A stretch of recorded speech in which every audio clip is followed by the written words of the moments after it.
Salut tout le monde. Alors aujourd'hui je vais faire une brioche. La dernière fois j'ai fait une sorte de pain brioché, pain de mie, et mon téléphone n'a pas filmé. Alors là j'espère que ça va marcher et que vous voyez bien ce que je fais. Donc j'ai commencé par mettre mon sel dans la farine. Donc une fois qu'on a mis son sel, bon j'ai une balance, ouais j'aurais dû. Une fois qu'on a mis son sel, moi je m'occupe d'abord du sec. On met du sucre. Alors je sais pas combien je vais mettre.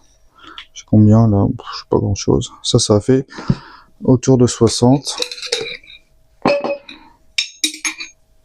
Alors j'utilise du sucre roux que j'achète dans des grands sacs. Pour une brioche, il faut bien, je dirais, 100 g de sucre. Après, ça dépend des goûts, évidemment. Ça dépend des goûts. Mais 100 g, ça va pour 400 g de farine, sachant qu'après il y a tous les liquides.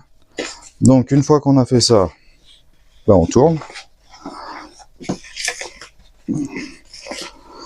jusqu'à ce que ça soit bien mélangé. Donc pour l'instant, pas besoin de mettre la main. Voilà, donc on a cette texture là. Et là, le plus important, c'est ce qui va lever le pain. Donc la farine, en l'occurrence. Donc moi, j'ai dilué un peu de levure fraîche dans du lait, du coup, j'ai pas fait dans de l'eau. C'est la différence avec le pain. C'est que normalement, la brioche n'a que de la matière grasse. Et évidemment, c'est sucré. Donc du coup, on va pas diluer dans de l'eau. C'est pas intéressant de diluer dans de l'eau. Donc je fais un puits, je mets ma levure au milieu. Alors j'en ai pas mis beaucoup, je crois que c'était à peu près 5 grammes, je mesure même plus. Mais... ce qui m'intéresse, c'est évidemment mon levain, et j'ai pas pris de cuillère pour le levain. Donc mon levain qui était simplement au frigo, que j'aurais dû réactiver hier soir, il est un petit peu actif, on verra ce que ça donne.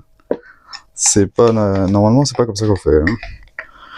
J'aurais dû le réactiver hier soir pour qu'il soit bien gonflé ce matin. Tant pis. J'en garde un fond. C'est comme ça que je réactive mon levain.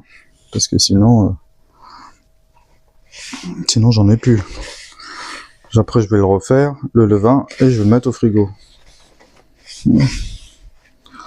Je m'embête plus à faire mon levain tous les jours. Donc